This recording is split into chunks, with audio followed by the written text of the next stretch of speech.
झारखंड में विधानसभा चुनाव अगर अर्ली हुए तो ये मानते हुए अलग अलग दलों ने चुनावी तैयारियां शुरू कर दी है और बीजेपी ने इस बीच हूल दिवस के दिन बड़ा आरोप लगाया है। बाबूलाल मरांडी ने यह कहा है कि 1951 से लेकर 2011 तक आदिवासियों की जनसंख्या अगर कंपैरेटिवली देखी जाए तो घट गई है और ये 16% का इसमें गिरावट दर्ज किया गया है।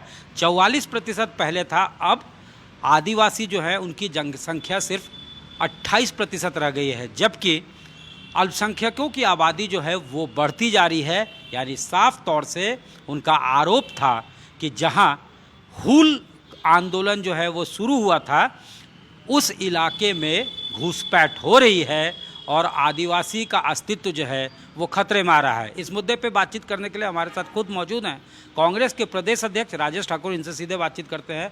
बाबूलाल मरांडी जी का आरोप कि 16% गिरावट जो है दर्ज किया गया है आदिवासियों की जनसंख्या में। आलम यही रहा तो 100 साल बाद हूल मनाने के लिए कोई आदिवासी का अस्तित्व ही नहीं रहा। देखिए, 14 वर्षों के बाद बाबूलाल मरांडी जी की वापसी हुई है।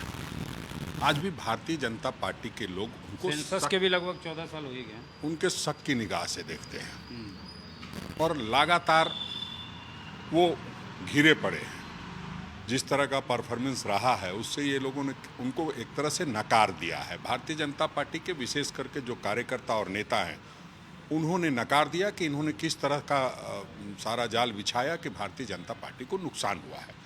अब उसकी सफाई में इस तरह के बयान देंगे, नफरत पैदा करने की कोशिश करेंगे और कहीं ना कहीं लोगों का ध्यान, जो उनके भारतीय जनता पार्टी के लोग हैं, उनका ध्यान भटकाने का प्रयास करेंगे। उस निमित्त उन्होंने कोई बयान दिया होगा। हमें लगता है अगर सीरियसनेस इतना था तो जब 2000 में मुख्यमंत्री थे तब इस तरह की बात कही क्या? अगर 1951 से कह रहे हैं तो 2000 में जब मुख्यमंत्री थे तो कहना चाहिए था, और लगातार जब 14 वर्षों तक हमारे साथ रहे तब भी कहना चाहिए था। तो अब सफाई में वो और कुछ बोलते रहेंगे। और आप जानते हैं उन्होंने कहा था कि भारतीय जनता पार्टी में जाने से अच्छा होगा कुतुब मीनार से कूद जाऊंगा। तो कुतुब मीनार से कूदने के बाद जैसी हालत होती है वैसे हालत में अगर वो कोई बयान दे रहे हैं तो बहुत संजीदा व्यक्ति की तरह बयान नहीं दे रहे हैं।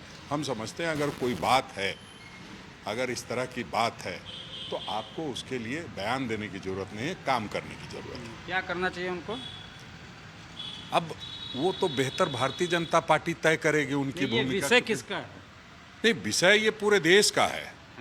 अगर कोई कहता है कि अल्पसंख्यकों की संख्या बढ़ गई, बार बार वो हेमंता विश्व शर्मा, शिवराज सिंह चौहान सब लोग नफरत फैलाने की कोशिश कर रहे हैं। कभी कोई कुछ लिख के दे रहा है, कभी कोई कुछ लिख करके दे रहा है। विषय भारत सरकार का है, गृह मंत्रालय का है, और अगर कुछ हो रहा है तो उनको उस पर संज्ञान लेना चाहिए।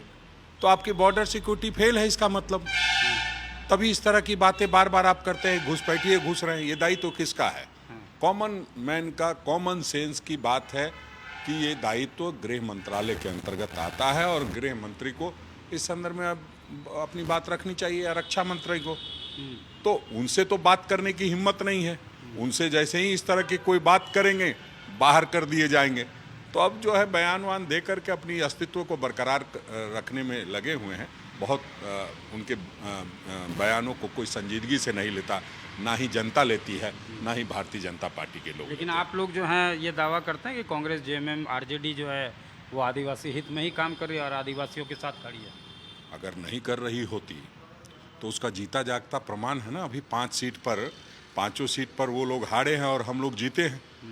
तो कुछ तो किया होगा, तभी आदिवासियों का विश्वास हमारे ऊपर है और तमाम झारखंड वासियों का। सच पूछिए तो हमारे ऊपर विश्वास बढ़ा है और इस बात को मानना ही पड़ेगा, क्योंकि हर जगह हमने 1 लाख से लेकर के 2.5 लाख तक के वोटों में वृद्धि की है। तो कहीं ना कहीं लोगों को ये एहसास हुआ है कि ये जो सरकार चल रही है वो सचमुच में सबको लेके चलने वाली सरकार है, नफरत पैदा करने वाली सरकार नहीं है। आदरणीय राहुल गांधी जी की बात पर चलने वाली सरकार है कि नफरत के बाजार में मोहब्बत की दुकान खोलने निकले हैं। तो उन सारी बातों को ध्यान में रख कर के लोगों ने वोट किया है। अभी बहुत हमें प्रमाण देने की आवश्यकता नहीं है, प्रत्यक्ष को प्रमाण की आवश्यकता नहीं है। बात करने के बहुत धन्यवाद। राजेश ठाकुर जी, इनका साफ तौर से कहना है कि अगर कोई डेमोग्राफिक चेंज हो रहा है तो इस विषय पे गृह मंत्रालय को नोटिस लेना चाहिए था और बीजेपी को अगर इतना चिंता है तो उसे बताना चाहिए था। कांग्रेस, आरजेडी और जेएमएम की सरकार हमेशा आदिवासियों के हित में खड़ी है, उनके पक्ष में काम कर रही है, जिसका जीता जागता उदाहरण है 5 आरक्षित सीट जो शेड्यूल ट्राइब्स के लिए थे उस पर जो जीत दर्ज की है लोकसभा चुनाव के दौरान, वो एक बड़ा प्रमाण है कि आदिवासियों का विश्वास ये जो इंडिया गठबंधन, महागठबंधन की सरकार है उसके प्रति बढ़ा है, जबकि घूसपैठ और बाकी जो विषय है वो केंद्र के विषय हैं। और इस तरह के जो बयान दिए जा रहे हैं, कांग्रेस का सीधा आरोप है कि वो नफरत पैदा करने के लिए दिए जा रहे हैं ताकि इसका माइलेज लिया जा सके। चुनावी आहट जो है वो सुनाई दे रही है अलग अलग दलों को, ऐसे में इस तरह के बयान आ रहे हैं और नफरत फैलाने की कोशिश की जा रही है। जो चुनाव प्रभारी हैं शिवराज सिंह चौहान या फिर सह चुनाव प्रभारी बीजेपी के हेमंता बिस्वा शर्मा, उनके तरफ से। हालांकि सच्चाई यही है कि ट्राइबल्स जो हैं वो अभी जो वर्तमान सरकार है, रूलिंग गवर्नमेंट है, उसके साथ खड़ी है।